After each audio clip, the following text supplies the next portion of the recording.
السلام عليكم ورحمة الله وبركاته. كابجمتوتا في دعوتوتا وردفتوتا يوتيوب شانل حليمة أوروتوب ويلكام الشمار كفوني هندكي سنوتك ودا أصون جنة كوتا غندا أمانتي أصون جنة نجنك يسناك كابو هندكي سنو وردفتوتا كيا نجي ربي كيسا جرات هندكي سنو egaa hordoftoota kiyyaa warroonni YouTube channel kiyya hanga amma maatiin hatatanii jajjabeessaa turtan like share comment subscribe galatoomaa isin jedha galanni keessan dachaa haa ta'u naaf galatoomaa harkeessan fayyaa haa argatu bakka yaaddan ga'a muraanni keessan haa guutamuu kabajamaa namni nama kabaju yoomu kabajamaa bakka deemtanitti bakka teettanitti bakka geettanitti waan daleedan hunda milkaa galma ga'a isiniin jedha.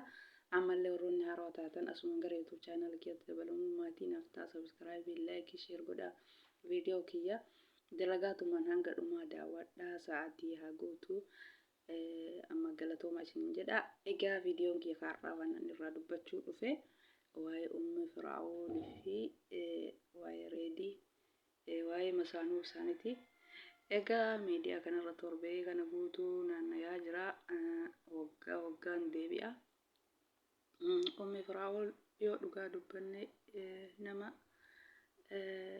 simbo qabeetti nama amala gaarii qabuudha namni gaariin achuma laalan beeksisa bira jiraatanii amala isaa gaarii isaa baduma isaa arguu osoo hin taane osoo nama badaa ta'e qaata fanfansee abbaa manaa ofiillee dhiisee qaata waa hedduu dubbatee guyyaa takka gadi baatee waa'ee kaayoo jireen isii dubbattee hin beektu ofuma keessatti waa mara obsitee qalbiin isiillee cabullee gadditullee aartullee waa mara ofuma keessatti obsiteetiin nama deemtudha ni beeksisa namni waa obsituu waa dhoysituu jechuudha.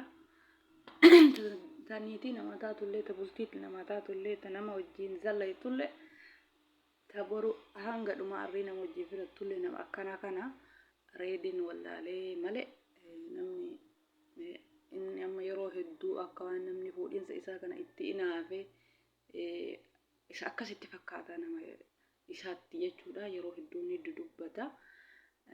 Ani nyaata isii dhir'ate moo uffata isii dhir'ate moo wanti mana keessaa isitti hanqate maali ilma isii waan guddis ilma isii waan guddistuun dhabde moo waan nyaattu dhabde moo mana gaarii keessa galtii ka mana citaa keessa galu ka anangeen marti asirratti taayee waan arge haasayaa namni kuni niitii teetirraa argatuu fi miti yookaan sirraa argatuu fi miti tokko ajandaa ta'ullee tokko irra caalaan isaa garuu miskiina Firaa'ol nama gaariidha. Namni nama gaarii nama fayyaalessa nama wajjin buluu barbaadu nama bultii tiyyan diiguu jedheetiin obsu aslaanumaa hin beeku jechuudha. Namni yoo fayyaalomee waa hunda callisee dhugeetiin nama wajjin deeme gowwaa nama fakkeessaa jechuudha. Qaruuteen kamii ka jireen ofillee fanfansee osoo nama biraa taatee qaata bultii ofii diigee qaata waan keessa jiru hunda miidiyaaf gabaasee jechuudha. Isiin nama akkasiisanii miti. Laakiin namni rakkoon itti jirtu gaduma dhoyfatee deema fuulum isaatirraa beeksisaa jechuudha. Walaakin rabbiin akkuma obsa ishii akkuma ishii waa obsituu waa dhoysituu taate kanatti rabbiin gammachuutti isiif haa jijjiiru. Namni fuudhuun homaa miti. Obboleessa keenya reedii fuute maraayyuu wal qixxeessii Firaa'ol illee suuraa wajjin ka'ii akkuma ishii suuraa wajjin kaate san ofii jaarsa namaa fudhataniitiin ammallee lammata namni sun haa inaafuuf haa gubatuuf suuraa wajjin ka'uun suuraa sagal poostii godhuun ammallee waan namarraan eegamne haasa'uun dhimma keessan keessa wanni nu galche tokko illee hin jiru. Laakiin namni akka obbolummaatitti garaa nama nyaataa jechuudha. Akka oromummaatitti garaa nama nyaata namni tokko yoo miidhamu akkana laalanii namni tokko gubata ofii yoo gubate malee gubata namni gubate san namaan beeku jechuudha. Gubata namni gubate san namaan beeku. Namni Firaa'ol isiinuu nama ganaa jiru nama reefuu ilmoota akka dhalee jechuudha. Isiinuu abbaa manaa ofii hawwii hin baane jechuudha. osoo isiinuu hawwiin bahin isiinuu reefuu heerumtee reefuu ilmoo takka deette osoo isiinuu jaalala abbaa manaa isiin quufin dabaraa dhuftee irratti dabalamte jechuudha. Dabalamte immoo maali ammallee wanti isii hafee ammallee ganaa ani akkas ta'e miidiyaa irratti ani isii gubuu fi isii inaafsisuuf suuraa sagal poosti godhuun ani mana kiyya sarraatanyaa qaxaradhee ani of kanaaf qulqulleessee an jaalala abbaa manaa kiyya akkana godhee amma namni akkana haasaa akka yaada isiitti isii gubuu fi gummi biraa ol kanallee wanti isii gubuun jiru walaakin nama dhagama. Tana mangeennetu nama dhaalaa tana mangeennetu maali jedhanii mammaaksa afaan Oromoo keessatti osoo haga feetellee of dhiixee osoo haga feetellee of tottolchitee osoo haga feetellee waan feete goote ati ummi Firaa'oliin hin geettu jechuudha. Dhugama sitti himna ummi Firaa'oliin qixxama isiituun taatu jechuudha. Isii ga'uu dhiisii gimmaasha isiituun taatu jechuudha. Haga feetellee of dhiixee haga feetellee nyaata hojjatte isii hin geettu jechuudha.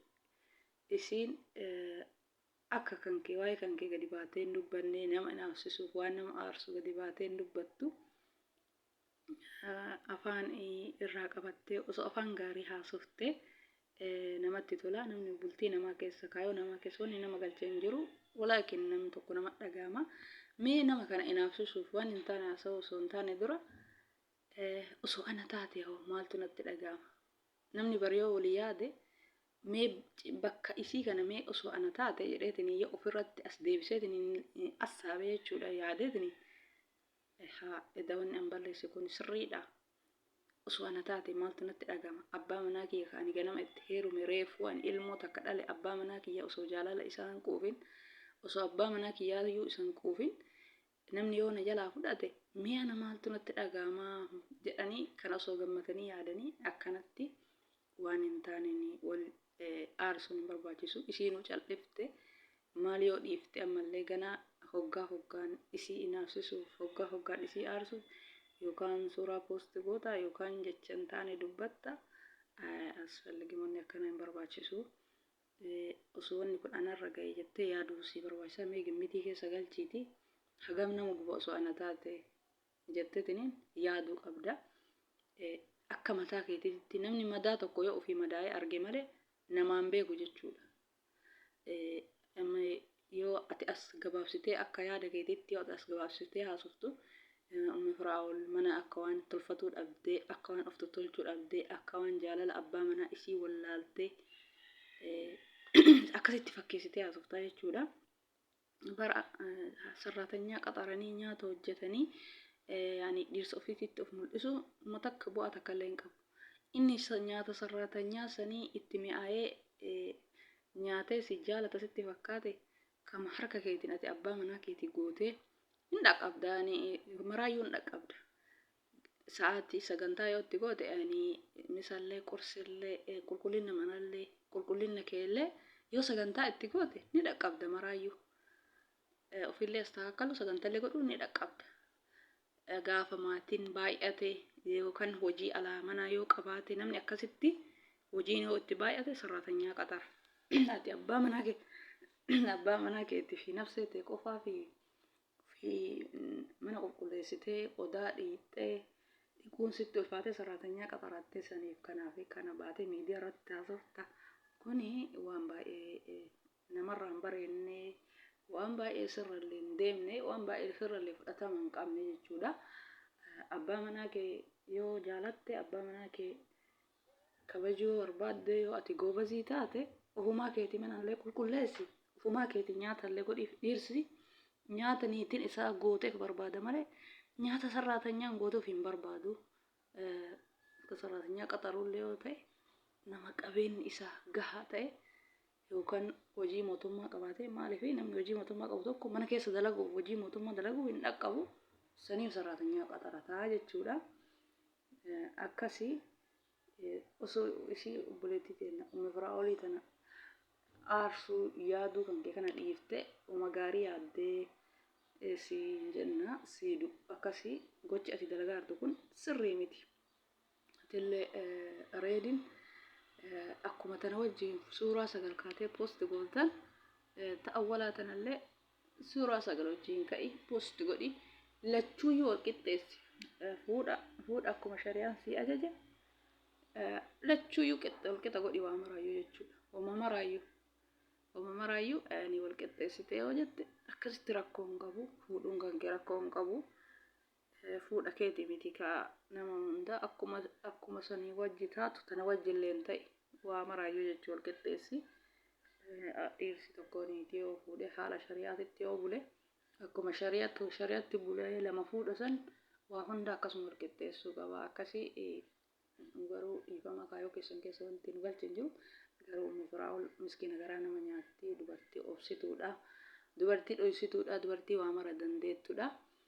Kun isiin hin malu walaakin maal godharre namni ilmoo ofiitiif rakkata malee har'a gadi ba'ee akkuma kan kee kana nama biraatitti heerumuu hin dadhabu. Ilmoo ofiitiif rakkata. Ilmoo ofii osoo abbaa manaa awwalaa sanii wajji jiraatanii namatti tola malee ganaa ammas deemanii nama biraatti heerumuun namatti hin tolu. Walaakin isii gammachiisuu yaali malee isii gaddisiisuu hin yaalini. Fuutullee isiin jennaa obboleessa kennaa areedii barakallah fikki rabbiin si haa qajeelchuu. Isiin jennaa atuu duraa qajeelte. Walaakin wal qixxeessi akkuma sana gammachiisu sanillee gammachiisi. Akka isiin jecha hin taane jecha isii tuqu hin jenneen taasisi isiin jenna. Egaa hordoftoota kiyyaa waa'ee Ummi Firaa'ol waan baay'ee garaa nama nyaatu waan haasa'amee hin dhumne namni ijuma isaa irraa achi ilaalan nama kana cinqii isaanii beekama jechuudha. Ol bahee dubbatuu haa dhabu malee akkanumattuu achi ilaalanii ijarraa namaa beekanii walaakin rabbiin isii haa laafisu. Kun isiin hin malu jiruu isii keessatti rabbiin nama yaadda ofii nama gaddaan inaaf kan jiraatu osoo hin taane nama gammachuun jiraatu rabbi ishii haa taasisu. Biyyallee galte bakka birallee deemte rabbiin yaada muraada isii haa guutu. Akkuma fayyaalummaa isii akkuma amala isii gaarii kana laalee rabbiin gammachuutti siif haa jijjiiru siin jenna. Ummi Firaa'ol gammadii jiraadhu yoomuu kabajamee jiraadhu. Umrii dheeraa jiraadhu. Mucaa kee wajjin rabbiin nama gammadee yoomuu jiraatu rabbi siif haa taasisu. Egaa hordoftoota kiyya viidiyoon kee har'aa kana fakkaata. Assalaamu alaikum warahmatullaahi wabarakaatu. Hordoftoota kiyya isiniin jedha nagayatti hanga viidiyoo biraatti walitti deebinutti baay'ee.